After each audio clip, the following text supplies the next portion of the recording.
I believe I'm here to make bodies of work. You know, Dave Bowie done over 20 albums. I don't know if I'll do over 20 albums, but that kind of thing, adapting, changing. Jay-Z, how many albums in is he? You know what I mean? I believe that's what I'm here to do. I believe I'm here to, you know, rap in general. We came to rap in general to hear a message, to hear lyrics, you know, to rewind a song, to catch things, to, you know, to explore things lyrically. We're here to be not only rappers, but some of the greatest writers. You know what I mean? So to be held in that high regard, you need to be a visionary. You know what I mean?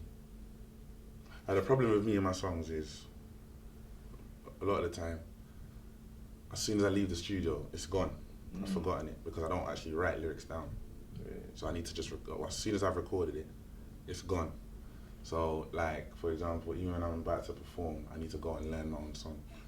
You know what I mean? So even with this question, I would know the answer, but I'd actually need to revise it. Yeah, I need to revise it, but off the top of my head,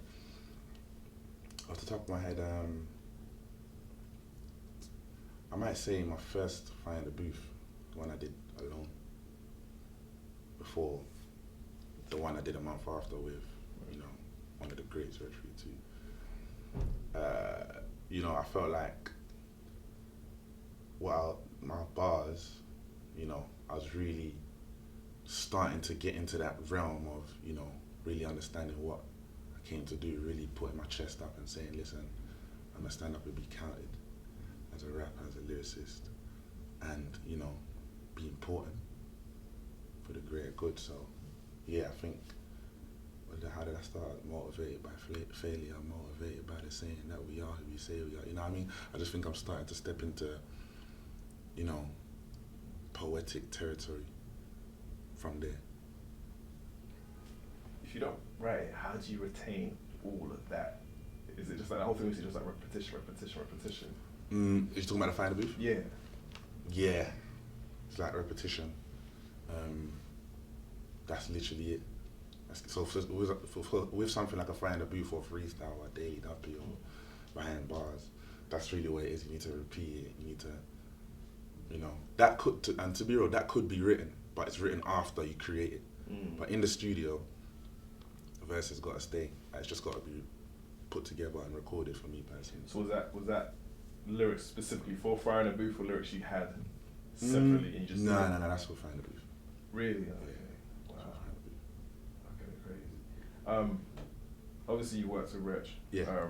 Wretch he's one of our greats, as you said. Yeah, of course. He's seen success. He's come from the same, you know, area, kind of like a background. What kind of advice is he giving you in terms of like just how to navigate in the industry as like a big brother, so to speak? To be honest, I think Wretch's advice comes from his actions. Right. More than anything, you know what I mean? Which is great credit to him. The advice comes from more his actions, how he deals with certain situations, just how he moves in general. You know, through the industry, how he navigates, how he deals with people. You know, you treat someone who's up here in life the same way you treat someone who might not be, you know, to the public eye as well off or as, you know, important. You know, so I think there's just even life values are the most important thing that I learned from him and the other people that are around me, to be honest. Some people don't fully understand like the dimensions of hip hop. Like it is from the roads, it is from the streets.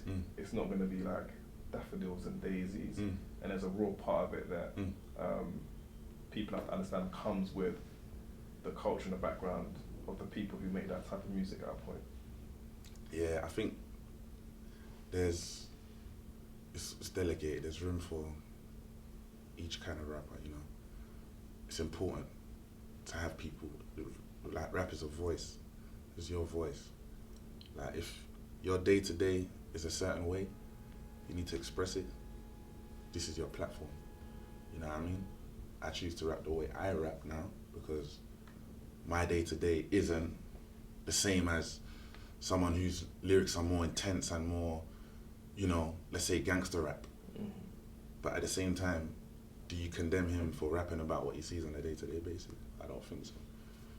You know, I think it's, you know, it's delegated. There's space for everyone. You know, sometimes when you're in the club and the big trap record comes on and you see the reaction, that's a reminder to you that, listen, that needs to be there. You know, what I do believe shouldn't happen, maybe, is when situations are social, unfortunately. But I'm not let's just not judge people. Let's just not judge people. I want you and you want me back. How could you front? If you're down, I can pick you up in the whip you want. Yeah. That's the one? Yeah, that one. That was that on the Yeah, that's the EP. Yeah. I will listen to you. They say that's the tune. Yeah. Tell us a bit about that tune right there. Raf Riley again. I don't know, I think I find it, at the time when I'm making a tune, I'm not always too sure about what I'm doing before I do it. It's like, as I go along, I'm understanding it myself. So it's like, the way I see it is like there's certain things that need to come out, but you don't know exactly what needs to come out. You get me? So that's just how it was. So maybe those were things I was thinking at the time, or maybe I was in, you know, that kind of conversation with a girl or whatever, I don't know. But it's definitely that part of my life. Yeah, and I listened to it, I was like, yeah, I'm gonna use that one day. You know? Like, you know what I mean? It's cool. Like, I think it's important to just like, that's sick that you say that. I think it's important to, as lyrical and as, you know, technical and as you want to get, I think it's important to still say things that people would say. You know what I mean? I'm watching a Michael Jackson documentary. He's like, you know, I like to make songs and say things that people say all the time. He's like, that's why I made a song, Enjoy Yourself. Because people always say, oh, go enjoy yourself. Like, you know what I mean? Like, even something as small as that, I'm looking at that and I'm saying, you know what, that's amazing for me to see that. And, you know, because I feel the same way. I'm not saying I'm Michael Jackson because he's the greatest entertainer of all time, but it's just that kind of thing. You know, it's inspiring. It connects, you know. Yeah. It connects, like I say, when I hear that, yeah. I was like, in a rap way, if I can communicate that in a rap way somehow, you know, that's. Some people find it easier to communicate in music than in person sometimes. Of course. Are you one of those people, or I mean, obviously, with your day ones, you're gonna be yourself, but like in general, do you find music an easier form to communicate your? I think there's even things in music that I wouldn't like say in a conversation with my day ones. Really? Like, not in an intense way, but like there's just certain things that just wouldn't come up in conversation. You know, I'd never feel to pick up the phone or bring up certain things at lunch or whatever. It's not that deep. Like, it could go there, but there's some things that I just wouldn't think to bring up. You know, some lyrics. I don't know where to draw the line, where to choose what the lyrics are. But if I heard something I could say to you, I wouldn't bring that up in a normal convo. Well, I was gonna ask you, did your father pass? Yes. So yeah, sorry about that. Because I remember I was listening to the lyrics and you know, like some of my female friends would say like, oh, black guys in general, guys in general don't see their feelings and this, that, and the third. And when I heard it, I was thinking, yeah, that's usually every child's fear to lose, especially their father. Mm-hmm. Why would you feel to want to put that in music? And two, did you find it kind of therapeutic to actually speak on it? I think it's not something that's thought out, because I think as a rapper, or just an artist in general that uses words, you're supposed to express. You know what I mean?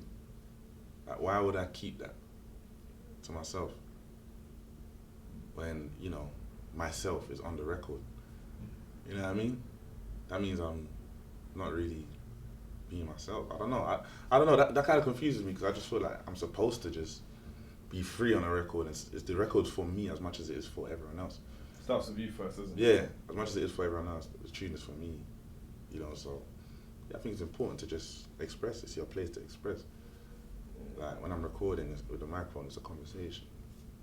So how do you see the year kind of panning out for you, and what kind of goals, if any, are you trying to like attain and tick off? I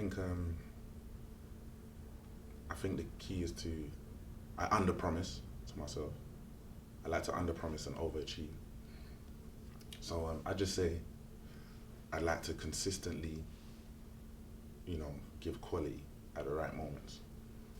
I'm a man, I'm not gonna do a freestyle every week. I'm not gonna do a song every single week. But just at every moment that I try to bring quality to the table, maybe come with a body again. But everything just needs to be focused. Everything just needs to be focused, not too thought out, organic. Music is amazing. It's your life. Just let it flow. I say don't take it too seriously, although it's a life. It's a lifestyle. It's what's gonna put money in my pocket. You know what I mean? But at the same time, don't take it too seriously in the sense where don't forget why you started making music. You just wanted to make tunes. You know what I mean? You just needed to make tunes. So as long as I can hold on to that from this year onward, I'll be fine. How do you break down success for you? Personally, I think success is up to you. That's the main thing. The moment you let your success, be decided by what's around you, you're never gonna win. Do you know what I mean? You're never gonna win, because there's levels to this shit. As much as you might have, someone else has more. As much as you might have done, someone else has done more. Success is up to you. You decide,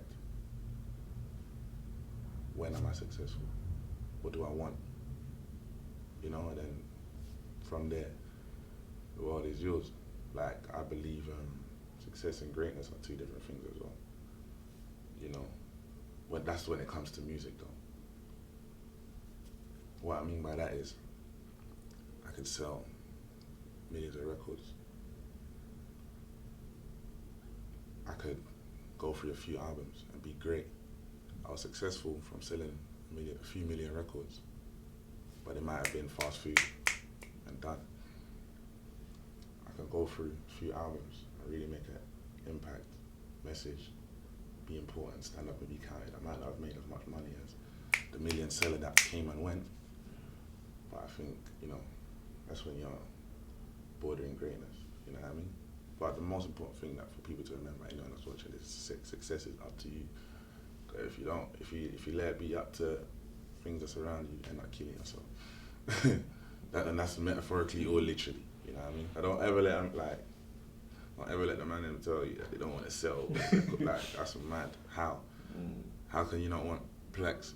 How can you not want, you know what I mean? How can you not want a reward for this? But at the same time, like the great Bob Marley said, the numbers ain't gonna make you, Yeah. How spiritual are you in general? Yeah, I'm not churchgoer or active or anything, but I believe in God. Does your faith or your spirituality, how does that guide you as well in music? I think sometimes you just trust the higher power, man. I think what I mean by that is, you let things flow, you connect to music deeper. Just know that. And another thing is, I feel like it's always going to keep you humble, because no matter how great you are, God is great. You get me? So, it's powerful. Just let that resonate, let that speak. You can only do greatness. You know what I mean? But at the same time, God is greater.